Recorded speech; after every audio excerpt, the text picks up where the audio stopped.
nti jjujjuzi wakuba abantu akavulu abantu abalaba kalina n'ekifo kyerimu ne beebuuza omusajja yava e Masaka sente azijjawa abeerawo atya Suuna sente bw'ozijjawa nzijja mu mirimu gyange era ozikozesa otya nzijja mu mirimu gyange gye nkola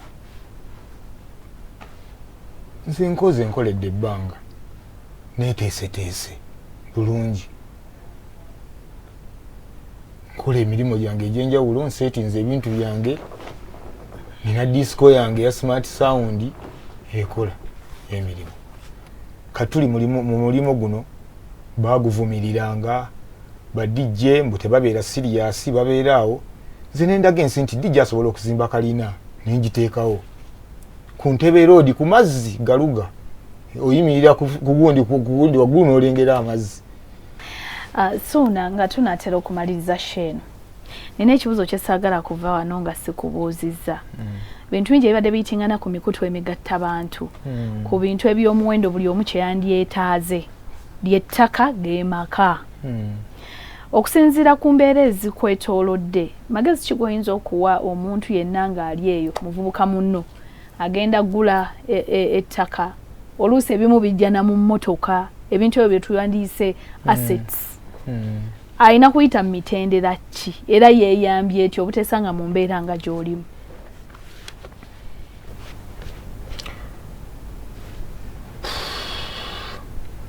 teweesiganga omuntu yenna tofulutukanga eyi n'ogamba mbu neesize omuntu ono 100 ku 100 abantu osobola okulengera ekifaananyi ekirala kungulu wano naye nga munda omutima mulala nnyo kati nze ezimu ku weakness ze nnina ng'omuntu era ze zimu ku zinkyankalanya ne mu relationships zange ebiseera ebisinga kwe kwesiga omuntu ne mumuta nze siina nnyo kamanzi kakubeera ku muntu nga mufuukidde akabasa kati abantu beeyambisa nnyo embeera eyo oluusi ne bankolerako effujjo goberera emitendera gyonna nga bwe girina okuba tokyamuka bakulagiridde ewantu ewasava mbw'osooka odduka ogenda emisinde galaba okwata mu nsawo osasula sooka okola research waliwo ebintu bye tulina okusooka okukola ng'ovira ddala ewa chairman kwero si wano mpaka ku batuuze otambuze mpolampola ebintu ekintu ekitali kikyo oyinza okwanguwa gwe n'ogamba nedda okupapa okulungi nnyo n'opapa n'ofuna mangu nedda ekintu ekiba nga kiriba kikyo Mukama Katonda era akikwata n'akola ki n'akikuwa akalowoozo kange kali aka lekera okwesiga omuntu 100 ku 100 werekerangayo. Okay. Suuna singa oyimirira mu baana abakola journalism and mass communication kiki oyinza obbagamba journalism yeetaagisa ki ne mass communication? First of all nga tonnaba kulowooza ku kintu kirala kyonna eno gye tuli talent yefuga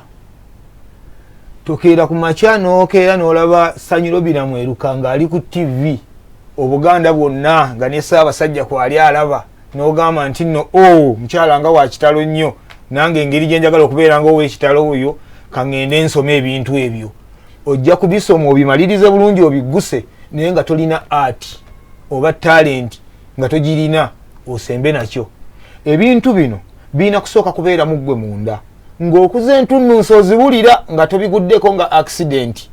guno omulimu bangi bagulimu naye gubafuukidde akabasa baguyingiza akamanzi naye gubafuukidde akabasa ne mubeeramu n'abantu naye ng'ekiyi bizinesi kimugaaniridde lwansonga yakiyingiza pressure bannanga bakyala bano banyiririra ku TV nojja olwabanyirira ku TV nga tosoose kwebuuza mu mutima gwo nti mulimu mutima nkirina kubanga omuntu okubeera okusucceedinga mu kintu kyonna olina by'osooka okwerekereza ng'omuntu ekintu kyo n'okiwa n'obudde naye ng'ekintu obadde tokyagala ng'obuukidde kibuukire ebyo byonna tosobola kubirowoozaako bangi bituviiriddeko okuba nga tuzze mu bintu bino ne tubyetamwa n'ogamba nti bannange nze ntamiddwa amawulire bageevuma nnyo okimanyi nti omulimu guno bagwevuma bangi mwana wani gwotwala amawulire ab'amawulire tebaba na ssente nga tuffe tuzirina awo nno we mbadde nzija nti jjujjuzi wakuba abantu akavvulu abantu abalaba kalina n'ekifo kyerimu ne beebuuza omusajja yava e Masaka sente azijjawa abeerawo atya Ssuuna sente bw'ozijjawa nzijja mu mirimu gyange era ozikozesa otya nzijja mu mirimu gyange gye nkola nze nkoze nkoledde ebbanga neeteeseteese bulungi nkola emirimu gyange egyenjawulo nseetinze ebintu byange nina disco yange ya smart sound ekola emirimu katuli mu mulimu guno baguvumiriranga badijje mbu tebabeera siriasi babeeraawo nze nendaga ensi nti dijja asobola okuzimba kalina nenjiteekawo ku Ntebe Road ku mazzi galuga oyimirira ku gundi waggulu n'olengera amazzi. Ssuuna nga tunaatera okumaliriza Sheno nina ekibuzo kyesaagala kuva wano nga sikubuuzizza bintu bingi ebibadde biyitingana ku mikutu emigatta abantu ku bintu eby'omuwendo buli omu kye yandyetaaze ly'ettaka g'emaka okusinziira ku mbeera ezikwetoolodde magezi ki goyinza okuwa omuntu yenna ng'ali eyo muvubuka munno agenda gula ettaka oluusi ebimu bijjana mu mmotoka ebintu ebyo bye tuyandiyise assets ayina kuyita mu mitendera ki era yeeyambye etyo obuteesanga mu mbeera nga gy'olimu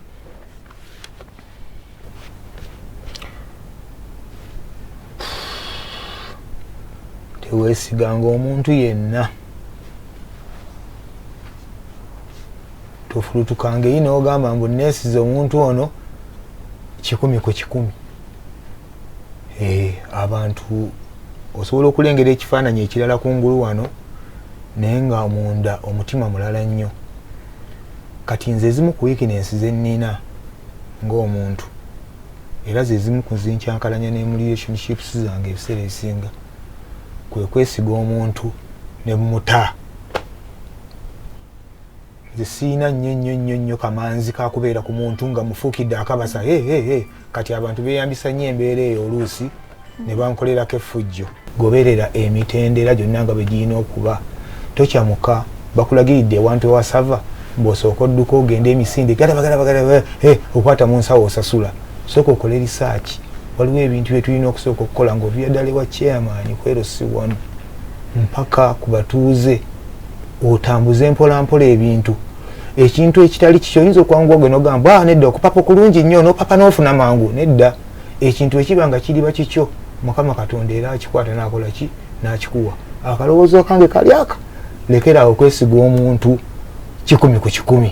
werekerangayo. Okay. Omulabi wange owabukere TV1 Sunday okutambulidde etya kulekayo nnyo agenzeeko mu kanisa mu ekereziya okwebaza n'okusinza omutonzi kulisaayo nze Sanyu Robina Mweruka nange ndi bulungi program muntu w'abantu ku Sunday wedde bw'asuba omuntu bwe najja naye nsaba katono kujjukizeeko ku ebyo bye yayogera kati nze nina ebintu bye nakulanga nga ndaba ne nga maama yeetaaga awantu alimira nentunuulira enju yaffe taata gye yatulekamu anti yatuuka n'ekaddiwa kati bwetuuka n'ekaddiwa nefuuka ekisekererwa ku kyalo yakka n'egenda egwamu ebbaati bweti kati ekisenge ekyemabega ennyumba bazizimbisanga gundi bazizimbisanga mmuli amataffaali bagatandise butandisi naye wasanga ng'ennyumba y'omuloodi ku kitundu ssebo naye nga ssebo ya mmuli kati ovanga ku muntu akulidde mu bulamu ng'alabe ewaabwe ng'enjuba gizizisiza muti era nga n'omuti ogwo twayiga tetuzanyirawo maama yatugaanawo era nga ne bw'oba ozannya n'obanga agenda ku muti maama n'akulengera ngayagala kunkola ekibala ate oba ekiseera bwe kyatuuka ekyokumenya enju eyo babeeko kye bateekawo yayita abantu ne bategululawo omuti bannange twesake olwagujjawo omuti ekisenge kyonna ne kiyiika ne kigwa wansi kati nze baliiramu embeera eyo ng'enkuba etonnya ne babasika ne babaza eno mu nsonda ne mubeerawo webuti paka enkuba bwegira ne musiimuula awo ne muddamu ne mwebaka so kakati embeera eyo nze nenkula nga njiraba. Oyo ye mulangira omulangira Ssuuna Beni ngala kagenda ku radio nasoka kweyita omulangira Ssuuna akati ateraba n'ebiseera ebyo OS bwe yasambira akajji nga naye yeyita omulangira Ssuuna bayimba sima John oli mulungi nakudata nawe lulisi lwe lwasooka luli kati nakudata ate yakijjayo nnyo kati abantu bambuuzanga kati jabalako muganda wange abakubye esimu wamatuwa ntwakana omulangira Ssuuna ayimba nebuga siyenzi kati nalaba mpozezza nnyo nejjako neŋŋana naye lwaki soogera ddala amannya gange ge bantuumye waka Ssuuna Beni nentandikiraawo omulabi waffe Sunday ewedde twasemba nga tuli mu kumunyumiza nali nkubuuza ku obwaserebu bw'e Kampala ne Masaka n'okigaziya n'onyinyonnyola bwe wajja mu radio briefly naye kati njagala tutandikire mu kibuuzo kye nakuleka nga kihanginga Sunday ewedde wali oŋŋamba nti bwe wava ewaka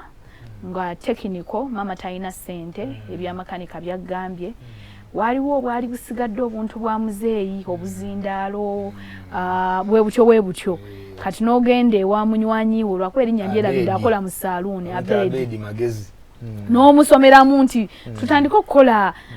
buteepu nga tuguza bannamasaka njagala tutandikire awo Abedi akigula atunulira ekisaaluuni nga wekiri kinene naye ng'akozesako akantu katono waliwo n'omukyalo omulala era mu nnyumba yemu eyo nga bamuyita maama Nashimu nga ye atundirawo bongo kati ngaliwo ekidirisa nga kiryawo nga kikalukalu kati bwe mbisomeramu Abedi akibayinga ate nga ne taata wange baali bamumanyi abatulaba ab'e Masaka basiigire ekifaananyi Abedi oyo yali sayidi ki mu Masaka kakati bw'oyingira twasookera nze we nagendera ewa Abedi okumusaba yali ali awo ku mulyango oguyingirira ddala mu paaka omulyango oguyingira mu paaka waliwo saaluuni eyali eriwaawo kakati Abedi ng'omwo mwakolera kakati we twasooka ne tubeera era ne ntandika okukolerawo mpola mpola nga naye nasooka kuyimbisa buyimba naye nga tesiinawo teepu n'emu erimu nga siinawo teepu n'emu nga bw'ogamba nti nsubudde ntaddewo kakati nembeerawo kati Abedi nangamba naye gwe ng'oyimbisa teepu z'otunda ziriwa nomugaa sinafuna kapito siina ssente nangamba nti tugende waliwo gundi ku Midland nsobola okwogera ne Grace n'akuwa teepu nga buli gy'otunda ng'okola ng'omuddiza ez'obusuubuzi ezize okusinga olwo ng'osala nnyimba z'abaani natundanga teepu kati teepu ogera ku nnyimba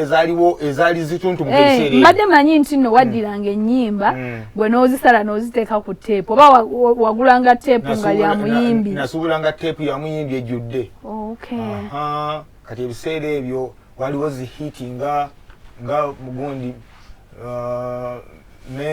Mentoni Kuno ne gundi kuzi yayimbanga nani omugulu teriyo mwenge ebide tukunya kati waliwo ba chance na Lubega gumo moyo eyansi eiba waliwo ba gundi omulenzi yansima oba wetawete enjukira ku hiti ezakolanga ebiseera ebyo abantu ne bakyama ezo gundi Gatwidi Nalule n'agenda afulumya olibala atofumita lindazi atayina ssente tafumita lindazi ifumito yayina zinasasula umula zijukira ennyimba ezo Kafeero nantabuulirirwa mwanyi nazo betwaliyo nkamama era tegosa abadde wa girisi oyinza okumpanso kati ebiseera ebyo njogera ku nnyimba zenzijukiranga uteekangamu awo abantu ne bayingira emisinde okujja okugula olubimba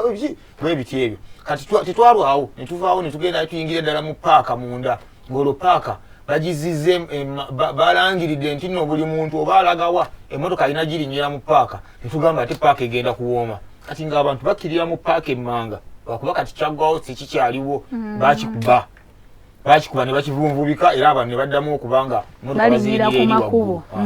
naye nga buli muntu yakkiriranga mu paaka emmanga nga paaka ewooma tepu twagisuubulanga siringi 1,000 ng'ogitunda 500 n'olyako 5 kati wabangawo ez'oluzungu ng'ezo ez'aba Microlines to Rock twazitusuubulanga siringi 800 nga naye tera osobola ogitunda 15,000 ekintu nekitambula tekyakwatayo nnyo naye nabeerabeerangawo awo bazibayamba okwebeezaabeezaawo nsobola okuva ewaka nenzirawo ne siringi nga 10,000 mu mbeera efaana bwetyo ate era Abedi tewaliwo olunaku nalumu lwe yaŋŋamba mbu contributingayo ku ssente za saaluuni okumanya ku ssente za rent sorry tewali era nakolanga bukozi Abedi ne tutambuza bulungi obulamu kati Abedi oyo yali yasalirawo nviiri era bambi Abedi nkwebaza muganda wange tera okujja nenkunoonyanonyako twerabage mazima waliwo nalwawo mulaba naye nemunoonyako nga mpulira ekintu kinnumiriza abantu abanyambyeko mu lugendo lwange mubutuufu sibeerabira Abedi weebale kati mu paaka awo nemmalawo akaseera akawerawerako walingangawo omuwala bamwita Nashimu era akyali mukwano gwange nakati twogera Nashimu yalinga asoma naye nga tuli myaka gimu ng'ate nze ndaba sisoma kati nga buli bwajja soona nga yasomera ku Masaka Seeke nga alimu uniform nga mpulira ennaku ku mutima ngamba kayira atwenkana ne Nashimu naye asoma era Nashimu nakulabanga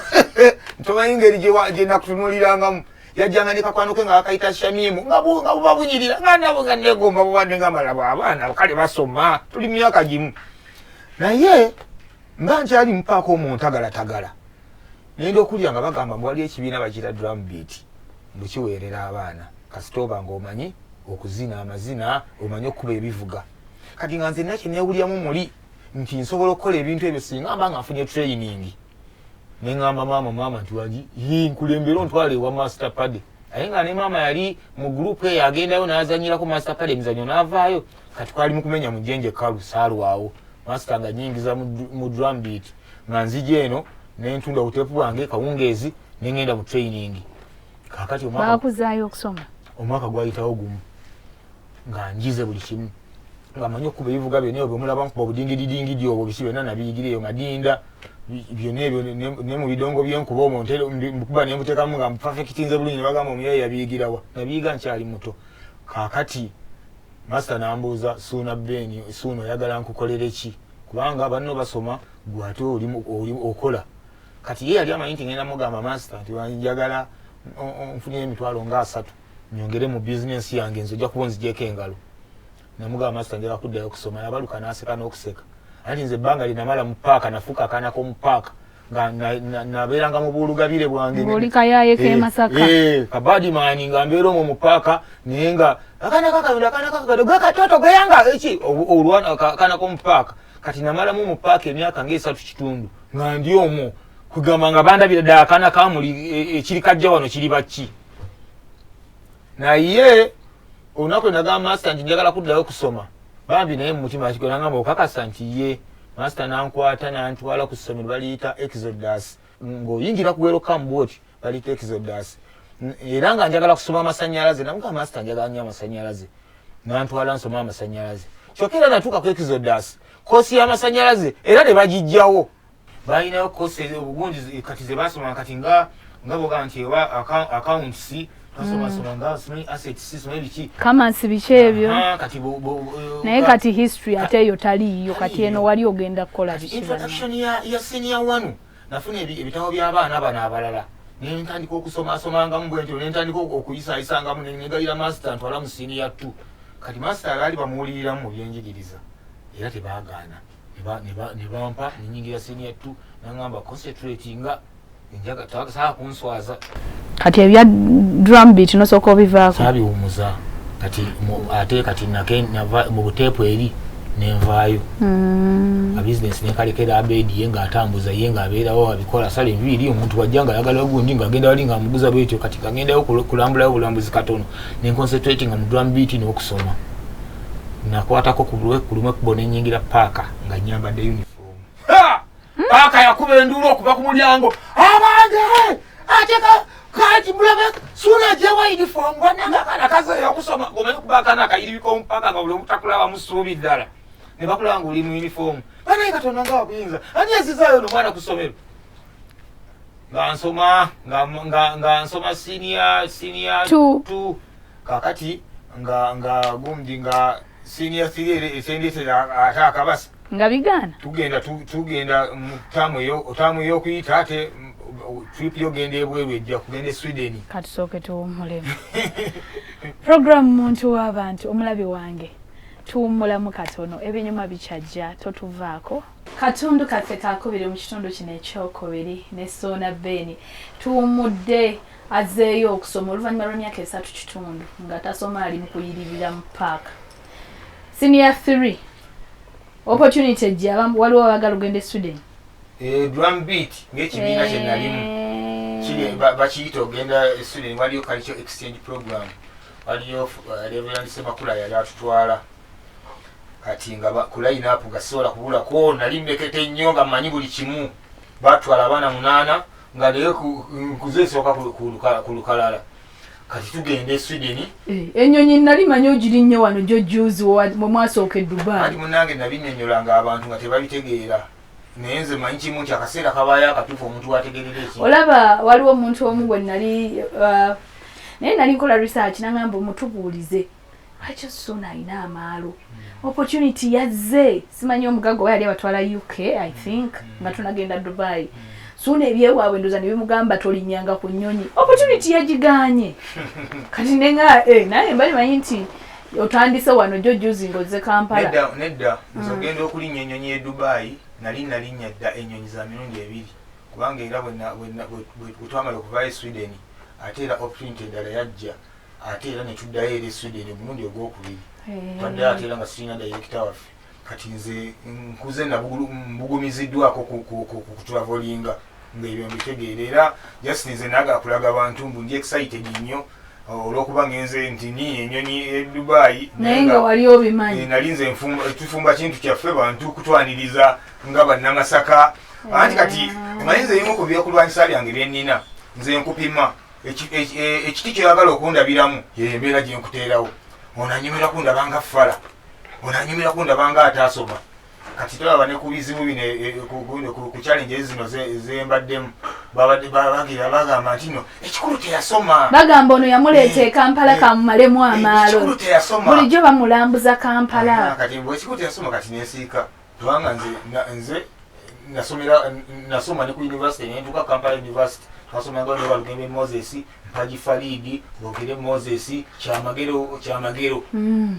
Andrew. Mwenna babuddu team mwestra ne mga tugadde tumaleko ebitabo. Naye kakati bw'okinyonnyola omuntu mbu natulako ne mu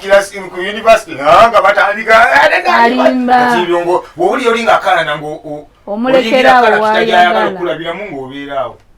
So kati tuveeyo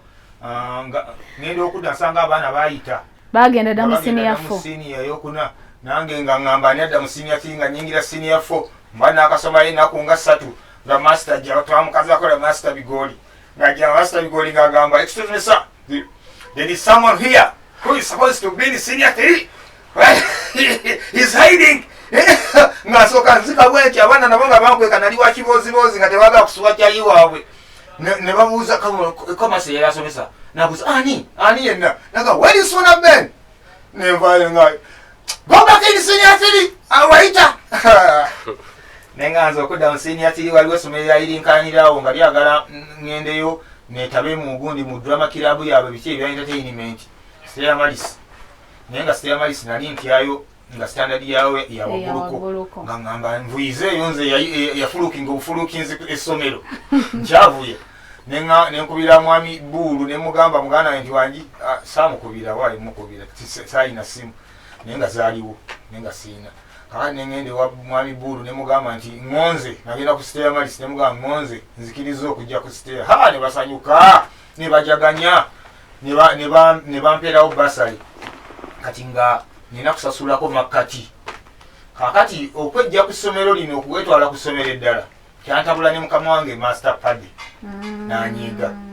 wanyiiga nayagala afune okunnyonnyola okuva gyendi kati olw'amalala gakivubuka amatanta ngana okwagala omunnyonnyola ngamba nkutadde kati wanta nga nfulumya ebipale byange nga ngenda nga nyingira kaliyoki kumbe bannaye era buvubuka ndowooza matanta siwali nsonga lwaki nali ngana okumunnyonnyola n'okwetonda kubanga nejja mu ssomero gye yantwala nengenda mu ddala nali olw'okuba natya nali munnyonnyolera ali kitegedde kakati nenyingira Stella Maris netandika okukola kaliyoki nenyingira ne kaliyoki nga tumukolera kwali weteekawaawo mu nnyenda awo olwo bino ebya drum beat obivuddeko owulira weetengerera wali omukwano wange Jamiru Sentongo yakasukako ku ssente emabegakaawo naye naabivaako Jamiru oyo nantwala nampangamya mu kayumba ke yabeeranga eyo nga mu tawuni e Masaka nga naye akayumba asulamu yekka nga kati kajja mu faliso ge na kikeesi ne tugenda nange nendera akafaliso kange nempangako ne lukoya ne ntandika okuvanga awo nga bengenda ku ssomero bwe nvaawo bwe ngenda mu Kariyoki Jamiru yantwalayo kati bwe natuuka mu Kariyoki banyaniriza nnyo olw'ensonga najja ne ati omupya ku stage nga nsesa abantu nga njiya busikitisi wali mu bino ebyakadongo kamu kuba mpulira by'osinga okuyimba kati najja nenyingizaamu ati oyo kubanga nze Kariyoki edda nga atandika yatandika nabiyimbayimba ne Backstreet Boys bikibyani waliwo ebiyimba by'oluzunguzungu abaana ebayimbanga nga bamenyekamenyeka awo bebiki ebyo kati nga bye bikomoni ennyo n'obuyimbayimba ezimu eza bandi naye nga kadongo kamu nga mutono kati nengenda nyingiramu ne ati wa kadongo kamu oyo ennyimba ezirimu okuakitinga mujja wange mutima ndi munyiivu lwaki onyomanga ebyange nenkuwabula so nga kati nga mujja n'obugomesi nze nabeeranga akazi k'omukyalo nenzija nga nesibya obugomesi nenzinyuka enduulu nevuga ne bagaa twafunye n'omwana aze ne ati nenjagalwa ne batandika okunsasula nga siringi 9 buli wiikendi kuba twakolanga mu bifo nga 4 buli wiiki kati nga nkola Kariyoki ekiro ku makya nenkeera mu kiraasi naye kati concentration balancing obuzibu bwali awo waliwo n'olunaku olumu lwe nagaana okusoma nensigala mu kayumba ka Jamiru nga neebasi kati kakwano kange ako kabbuulu akantwalayo kali strict nnyo mwange bamuyita Semakula Ibula mukama nsaasire okuyita kabbuulu naye oli kakwano kange omusajja wange oyo twali twenkana naye nga yansinga obukujjukujju lumu n'agenda akebera mu kiraasi nga saasomye nawulira ennaku naagawo omusajja nakamuleeta nga Kariyoki ankuba ekiro ogenda okkeera ng'obudde bukugenzeko noga olwaliro kanduleke bulu yagenda najja n'anoonyereza ewa Jamiru gye nali mbeera ajja abuuza nangwako najja n'atuuka ku kayumba ke twabeerangamu ne Jamiru n'atuuka ku mulyango n'akonkona mwendi papapa kakati akayumba ka Jamiru kalimu omuwaatwa ng'omuntu osooka kumulaba bw'oti nga tonnaba kuggulawo kati ngera woba onaamugulira osooka kumulaba noga kabajja akonkona n'oggulawo kati ku mulundi guno bulu bwe yakonkona ate nadde ebbali w'oluggi kati buli wentula bwendi simulaba naye ndodubandulanga yeye maama nyabo yambakanga mubbi okola kiwa no n'alyoka avuma akayumba kaffe labalaba akayumba kukuziregera wano wali badde owonawona bwonyinga obudde bwabukyofu keera kufuluma odduke banange bulu nankwata nantwala ku ssomero omanyi okuyingiza essomero ku ssaawa 8 kati wasomye oyingira bwe nomagamaga obanga abbye nantwala nankasuka mu ofisi edimasa angamba wuuyo tayagala kusoma naamanyabo kati twalina edimasita waffe ye nga kibooko akusalira nsalire n'otambula n'ogenda kati ojjo zinoonya mu kibanja mpola wazikuba mu kibanja mpola gamba nkuwadde ekibooko 50 gw'omanyi engeri gy'ogenda ozimalayo kati ng'ojja n'oga amasa gye baliko nonyeyo nnya ng'okkirira nga zikuba nga munyumyamu n'emboozi ng'agenda ng'omuga amasa gye baliko nonyeyo 10 ng'ojjanga weeyalanga azika kati yangamba nkuwaddeyo 5 nenga amasa tuteguleko 10 nengenda mu kiraasi kati awo ye mukwano gwange Bulu nasomera ku Stella Malisi nemalirayo senior 4 nali nsazeyo nkome mu senior 4 naye mba olwo nonfuna akazigo kuweeroka mu nnyendo kali kasinja 14 kajyamu keesi yange n'omufaliso gwange we natandika okuvaawo nga ngenda ku Stella okusoma kati bw'onyumya obulamu obwo ku mwana omulenzi ofunamu obusente ntunuulira kati ebikeme ebikwetoolodde weetongola ewa mukadde wavaayo dda sirika Kariyoki ono ekyali awo Katemba afulumyeko n'agenda ne Sweden kakati twalina omukyala mu Club Idols we twakola eyalinga nayingira Club Idols yali abaana ba Luganda baali bawala nga bana nga kuliko ne muganda abo omulenzi omu nenyingiramu mu booluganda abo olw'ensonga baali bampologoma kati ate nga nange gye nejja ne bannyaniriza ng'omwana naye baali tebaagala muntu yenna kubanga baali bamalirira kaakati omukazi yalinga strict nnyo gye tuba tugenza okukolera ku stage ng'abeerawo baka stage nga abamonitaringa maama waabwe ajeti Dubai nga era olwamalanga mu mmotoka kati awo obuzibu bwabeeranga ku ssomero eno kubanga nabangamu n'obusente kati sente ze batufuwanga ku stage zabeeranga nnyingi n'okusinga ze batusasulanga nze ng'okusasulayo kali ka haafu aka basale nga binyangwira byonna obulamu ne butambulira ddala nga bwe nabubala mba tumaze senior 4 ngamba mukama kasita njo njimaze kankomaawo naye yo wagiyita bulungi katonda yayamba nayita bwentyo kubanga ensoma yange nayo yali nzibu yali yakutetenkanya nga nsumagirira mu kirasi ogenda okulya musesa kati bidongo yebase n'ebidongo kati nga abaganda kati mba ndi awo nengera abana nasobola nabo nga bayitawo bagenda ne bagamba mulaga ne bagamba ati ffe tweyongeddeyo mu senior mu HSC ne bagamba biri bitya ne bagamba ojja ne bakuwa combination n'okola ne bagamba nange mpulira nkyalina obusobozi obugira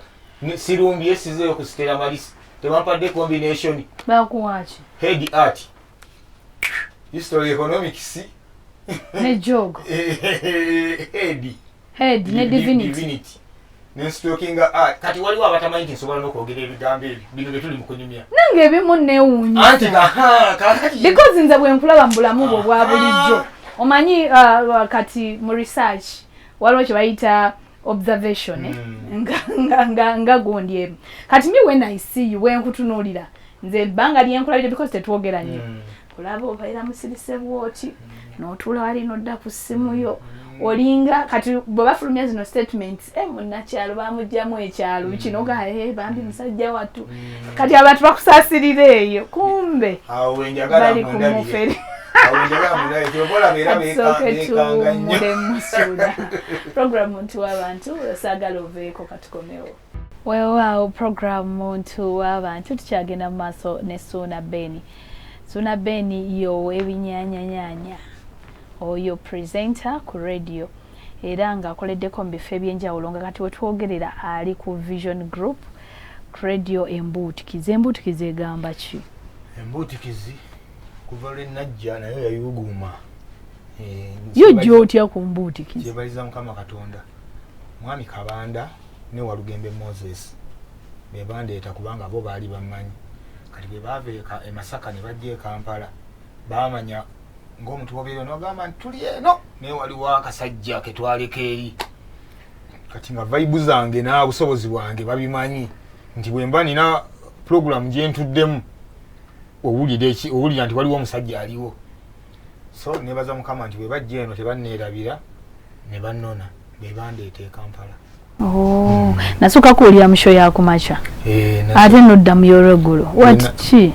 bwe natuuka basooka kunteekamu ya kiro bagitanga gearbox nenjikola bulungi era nyumira nnyo programu eyo kakati ne wajja bateekawo enkyukakyuka ngaera bw'obimanyi kyukakyuka ne zijja ngenda okulaba banteeka mu programu ya gundi ya bukedde butya nga mubaddemu abaweereza basatu ne baŋŋamba basooke baveemu ate mbu nzije nkole naye neyo emu ku challenge gye nasooka okufuna nga nzize Kampala ne ŋŋamba kati lubadde ennyumba ya namwandu eyidde omanyi pulogulaamu ng'ebaddemu nvanungi pulogulaamu ng'ebaddemu enroliko Kabanda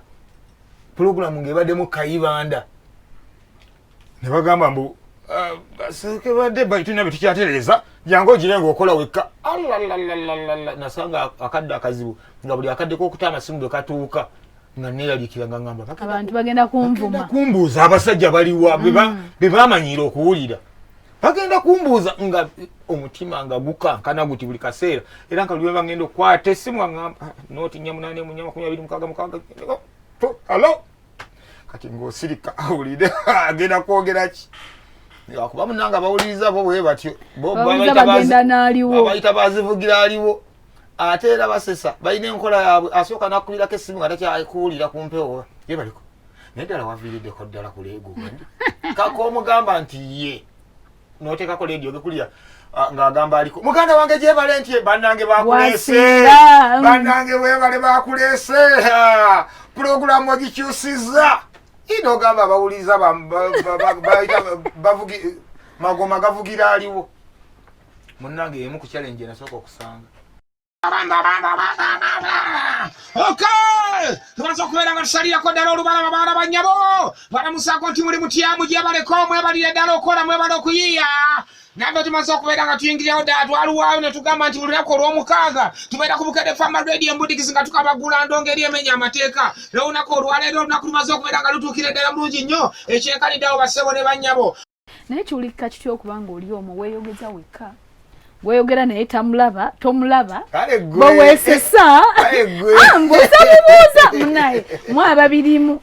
bwe weesesa bw'okola ki kakati bwe twali mu training nga batusomesa okuweereza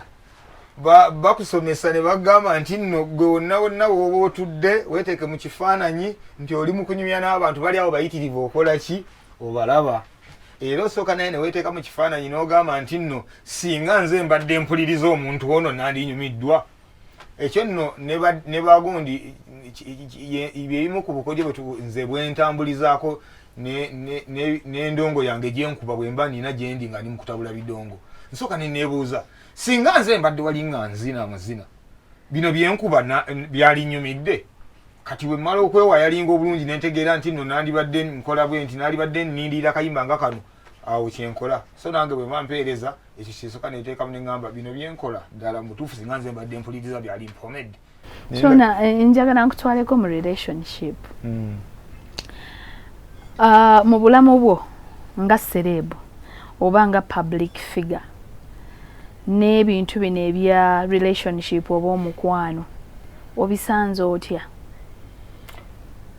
bintagazza nnyo first of all bantu batono abatwala celebrity serious osobola okuba nga omugamba ebintu ng'oba omunnyonnyola ensonga yo gy'omunnyonnyola bwe ng'ogijja ku ntobo ya mutima ye ng'alaba olimba n'otwala obudde buwanvu ng'omukakasa ategeera ekiki ky'ogamba era n'agaana bw'asalawo okukwagala akwagala akimanyi nti nno temuyina gye mugenda kweyongera olw'ensonga nti abakubira enduulu alaba bangi kati obeera awo n'olaba voice note ngeze n'omala gaginyiga bannange penitukwagala nnyo mukwano wannange olinga ali awo n'abiwulira n'asirika era byoka bimumala natomera nasooba nentomera eddebe muli omuntu ogoba olina muli n'ogya bafaani kakati oba oli ku leediyo okola oli ng'akuba bannange mukwano gyebale tubagala nnyo ffe ttiimu banyarwanda ojjojje nkuwa ekikyalo ekinyarwanda oli akwagala oli ku leediyo awulira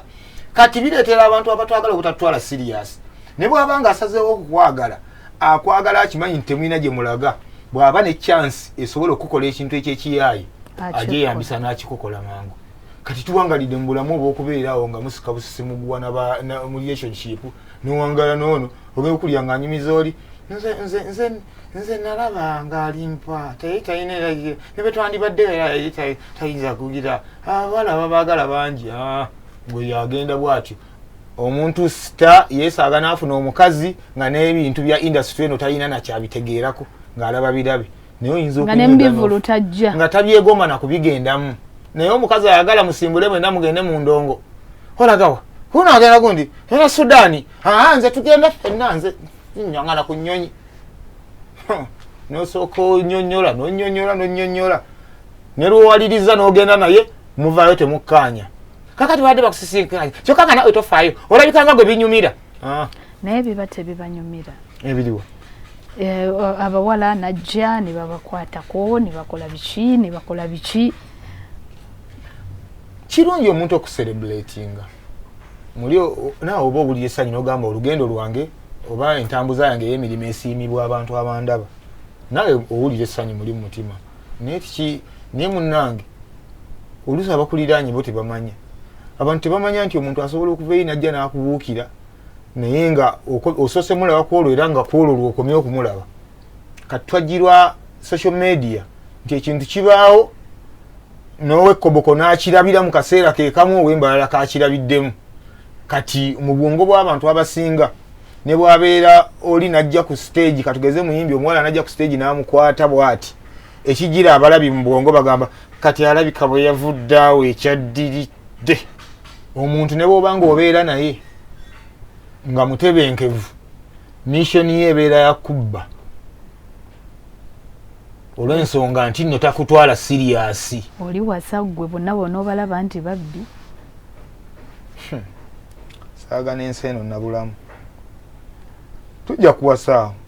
Mukama amanyi okulonda, Mukama bw'amanyi okulonda osanga ali ndonda ne tuwasa. Naye si byangu. Anti Katonda ayamba yeeyambye. Nga naawe otaddemu ku maanyi. Kale njagezaako okusaamu ku maanyi. Naye nga yeyembeera yekusanga.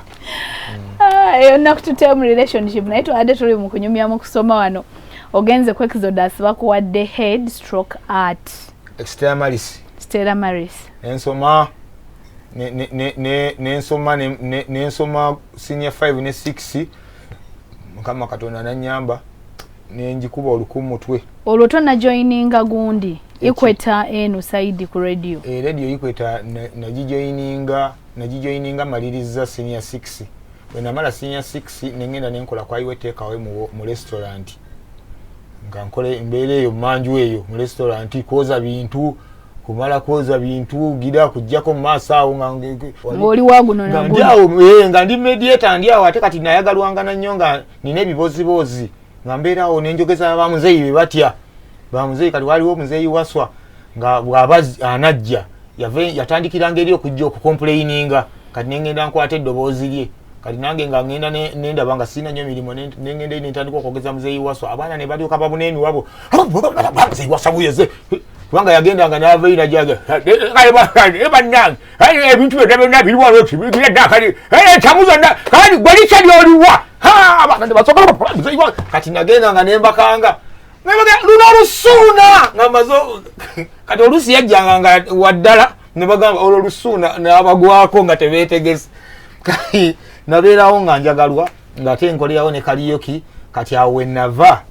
nengenda ku radio Equator nali ku kistage kyange omwami bamita Dickson Sengonzi nantwala ku radio yandaba nga tukola bi stand up comedy bino ojja ku stage n'okwata omuzida n'oyogera agagambo katwaga ntwogera ebibozibozi abantu ne baseka. Dickson najja nampita nangamba nti osobola okukola ku radio ne ngamba nedda nenga nali njagala nenga nti osobola ebibadde onyumya ebyo kusobola okunyumira abantu ku radio. Dickson nantwala ku radio ne bampa omulimu ku radio Equator nensangayo mwami bamuyita DJ Nsamba ne bamunkwasa nenkolako naye katono ne bampulya nti nsobola ne bampa nga biriko ebbaluwa nti tukurecruitinze oba byajjangu kolako genda. Tebyaliko nnyo kwekwasa just talent nga bw'omanyi radio ezebbali eyo balina ebintu bye batalingiriza nnyo. Ate naawe nga wali tolina kyoyagala nti musaala bikinga oli awo. Nange nayisagala musaala kuba nakolanga kwa iwe teekaawe ate nga bwenzijeno nga ndyayo emmere kwa iwe twalyanga emmere. Tuwummulamu katundu kakusatu tudda na katundu kafa kasembyeyo mu kitundu kino tova ku Bukedde TV1. Suuna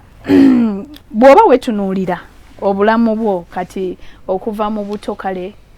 mpaka wano wetwakakoma okunyumya ng'ogamba nti oyimbye karaoke biki omaze ogenze bakuwadde omulimu ku Equator biki by'osobola okukauntingako oba kwesigamako n'ogamba nti bino bwe biti bye byali binvuga ebiseera ebyo era byanyamanga okumpesa opportunities. Kakati nze nkulembeza nnyo ekintu ekyo obukakamu whereby nti buli wantu wobeera osaasirwa. Nze nakoma okubeera mu mikono gya maama wange nga nakamala P7 abaddirira bonna baali bayambi abantu ono nakwatako linakwatako naye kati fe abantu abawangalidde mu kuyambibwa ensi olina kusooka kubeera mukakamu nabugundi namwesigwa ebirala ne bikugoberera. Kati aye nayambibwa nengenda mbanga mu field ya entertainment eno ebintu ebisinga byonna nga nsobola okuwambagatana nabyo tiwensanga kino nsobola okukibuukira nsobola okukola kino nsobola okugira kino mu gundi ya entertainment bwentyo nenyambibwa nti buli wantu wenatuukanga obulamu bwanyanguyiranga oba banyanirizanga oba baŋŋumiranga bampanga opportunity okusobola okubeera nga neyongerayo nenkola kyekyo kyenso. N'ensonga ey'okubiri nebaza Mukama Katonda nti nalabira nnyo ennaku mu bidongo naddala nabiyingira nkyali mwana muto nnyo nze nabeeranga mbidongeyo ku mbaga ng'abantu bandaba nga bagamba ne kati kano akaana tekasoma naye mubutuufu nga naku yansi ye ntutteyo naye ng'omuntu abeera akikubuuza ekintu ng'ekyo kati nze neebaza mukama katonda nti embeera yonna yonna gye nayitamu nga nvumirirwa balaba akaana akata akayiribira mu bidongo kakola ki nsitula emizindaalo mukama katonda akikyusaamu n'agenda akimpeeramu essanyu kyolwaleero nnyimirira ku stage nga ngenze kuba bintu byaffe byetwakeera ku makya ne tweyiiza n'embazira ttone nga binyimiriza ku stage ez'amaanyi nze mbaddeko ku stage ne ba international artist ab'enjawulo mbaddeko ku stage baka stage nga ntudde wano nga gundi nga Fireboy atudde wano ntudde wano mbaddeko baka stage nga Diamond Platnumz atudde wano nga ntudde wano mbaddeko ku show nga Koffi Olomide ali wano Awilo Longomba nga hey how are you fine nga niye wanize nange tani agetuke ngende nkube ki endongo y'ebinyanya kati nkyenyumirizaamu ntambudda amawanga ag'enjawulo olw'ebintu bino ngenze Cairo ngenze Dubai emirundi 2 ngenze gundi South Africa bikubiddeko Sudani ne Qatar kati yona kisa kya Mukama Katonda nti ebintu olugendo Mukama Katonda lwe yansetingira yalukyusa n'agenda alumpaamu ebibala ebirungi. Kati wagenda wamala senior 6 ongambye wa joininga Kampala University. Wasomayo biki course ki? Mass communication, media and mass communication. N'ogimala? Ninjimala, ninfunayo certificate, ninzirukayo, nakomaawo. Nze sigenda kufiira mu kusoma era nze mbazira ttone yambaddeko tugende tuweeko bye twongera ku upgrading nga mbazira ttone genda.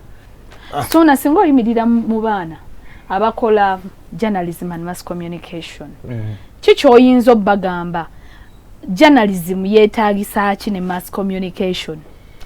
First of all, nga tonnaba kulowooza ku kintu kirala kyonna. Eno gye tuli talent yefuga. Tokeera ku makya n'okeera n'olaba Sanyirobira Mweruka ng'ali ku TV Obuganda bwonna nga ne Ssaabasajja kwali alaba n'ogamba nti nno mukyala nga wa kitalo nnyo nange engeri gye njagala okubeera nga ow'ekitalo oyo kaŋŋende nsoma ebintu ebyo ojja kubisoma obimalirize bulungi obigguse naye nga tolina art oba talent nga togirina osembe nakyo ebintu bino birina kusooka kubeera mu ggwe munda ng'okuza entunnunsi ozibulira nga tobiguddeko nga accident. Guno omulimo bangi bagulimu naye gubafuukidde akabasa baaguyingiza akamanzi naye gubafuukidde akabasa ne mubeeramu n'abantu naye ng'ekiyi bizinesi kimugaaniridde lwa nsonga yakiyingiza pressure. Bannanga bakyala bano banyiririra ku TV nojja olwabanyirira ku TV nga tosoose kwebuuza mu mutima gwo nti mulimu mutima nkirina kubanga omuntu okubeera okusucceedinga mu kintu kyonna olina by'osooka okwerekereza ng'omuntu ekintu kyo n'okiwa n'obudde naye ng'ekintu obadde tokyagala ng'obuukidde kibuukire ebyo byonna byonna tosobola kubirowoozaako bangi bituviiriddeko okuba nga tuzze mu bintu bino ne tubyetamwa n'ogamba nti bannange nze ntamiddwa amawulire bageevuma nnyo okimanyi nti omulimu guno bagwevuma bangi mwana wani gwotwala amawulire ab'amawulire tebaba na ssente nga tuffe tuzirina. Awo nno bwe mbadde nzija nti jjujjuzi wakuba abantu akavvulu abantu baalaba kalina n'ekifo kyerimu ne beebuuza omusajja yava e Masaka ssente azijjawa abeerawo atya Suuna ssente bw'ozijjawa nzijja mu mirimu gyange era ozikozesa otya? Nzijja mu mirimu gyange gye nkola nze nkoledde ebbanga neeteeseteese bulungi nkola emirimu gyange egy'enjawulo nseetinze ebintu byange nina disco yange ya smart sound ekola emirimu katuli mu mulimu guno baaguvumiriranga ba DJ mbu tebabeera serious babeeraawo nze nendaga ensi nti DJ asobola okuzimba kalina nenjiteekawo ku Ntebe Road ku mazzi galuga oyimirira ku gundi waggulu n'olengera amazzi. Suuna nga tunatera okumaliriza Sheno nina ekibuzo kyesaagala kuva wano nga sikubuuzizza. Bintu bingi ebibadde biyitingana ku mikutu emigatta abantu ku bintu eby'omuwendo buli omu kye yandyetaaze ly'ettaka g'emaka. Okusinziira ku mbeera ezikwetoolodde, magezi ki g'oyinza okuwa omuntu yenna ng'ali eyo muvubuka munno agenda gula ettaka, oluusi ebimu bijjana mu mmotoka, ebintu ebyo bye tuwandiise assets, ayina kuyita mu mitendera ki era yeeyambye etyo obutesanga mu mbeera nga gy'olimu?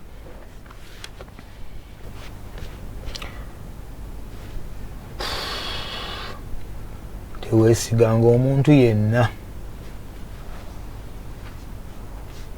tofulutukanga eyi n'ogamba mbu neesize omuntu ono 100 ku 100. Abantu osobola okulengera ekifaananyi ekirala kungulu wano naye nga munda omutima mulala nnyo. Kati nze ezimu ku weaknesses ze nnina ng'omuntu era ze zimu ku zinkyankalanya ne mu relationships zange ebiseera ebisinga kwe kwesiga omuntu ne muta. Nze siina nnyo kamanzi kakubeera ku muntu nga mufuukidde akabasa kati abantu beeyambisa nnyo embeera eyo oluusi ne bankolerako effujjo. Goberera emitendera gyonna nga bwe girina okuba. Tokyamuka bakulagiridde ewantu ewasava bw'osooka odduka ogenda emisinde gala okwata mu nsawo osasula. Sooka okole risaaki. Waliwo ebintu bye tulina okusooka okukola ng'ovira ddala ewa chairman kwero si wano mpaka ku batuuze otambuze mpolampola ebintu. Ekintu ekitali kikyo oyinza okwanguwa ogenda ogamba nedda okupapa kulungi nnyo n'opapa n'ofuna mangu. Nedda, ekintu ekiba nga kiriba kikyo Mukama Katonda era akikwata n'akola ki n'akikuwa. Akalowoozo kange kali aka lekeraawo okwesiga omuntu 100 ku 100 weerekerangayo. Okay. Mpayo ba personalities batano. 5. Abayinza okwagaza omulimu guno. Ogugwo ogw'ebidongo. Guno ogw'ebidongo. Waliyo ekisajja kiri Masaka. Ekisajja kiri Masaka. Bakiyita? Bakiyita DJ Masiko. Okay. Ekisajja kirungi nnyo. Bakibuusa nnyo amaaso. Kamala okusiima Masiko bannange tebamusiimangako. Oyo omusajja oyo twayiribanga ne Masiko oyo ng'asolooza endongo yasingi 1,000, 1,500, 2,000.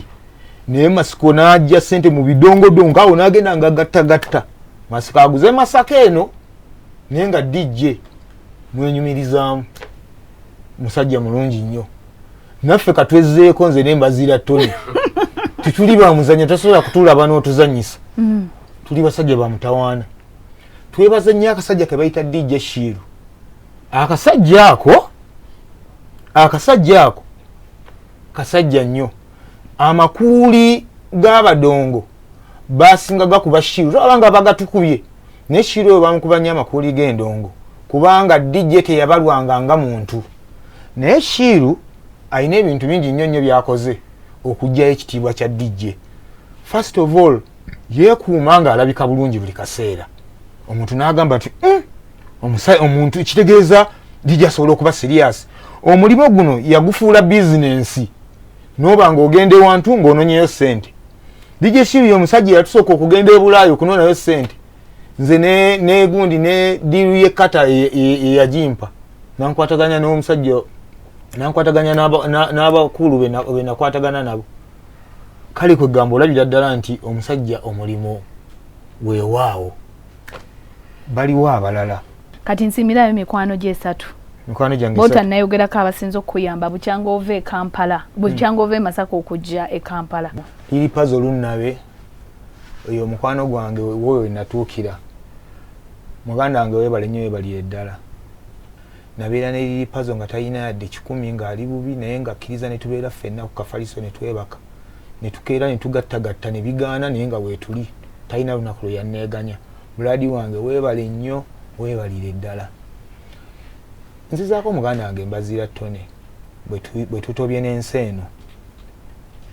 Buli kibaawo tutuula ffembi ne twekubagiriza mu kasonda nga tewaliwo balala. Pulaani zaffe tuzigattagatta babiri abalala okutuka okuzimanya. Mwebale nnyo mwebalire ddala. Okay. Nebaza mukwano gwange Walugembe Moses ne Mwami Kabanda yawe. Mwebale nnyo mwebalire ddala. Mbebaza mwebale nnyo ne Mwami Terakaaya. kale ebigambo bya Sona Ben sigenda kubikuddiramu naye olugendo lwe tutambudde naye weeks 2 namba manyi nti zibadde z'amakulu nnyo eri gwe atudde n'olaba ndowooza emboozi eno ekulaze nti osobola okuva from nobody to somebody bisoboka kasita oba n'okukkiriza era n'osalawo okukola nze Sanyu Robina Mweruka Omukama Katonda akunkuumire tudde mu Sande Jja n'omuntu omulala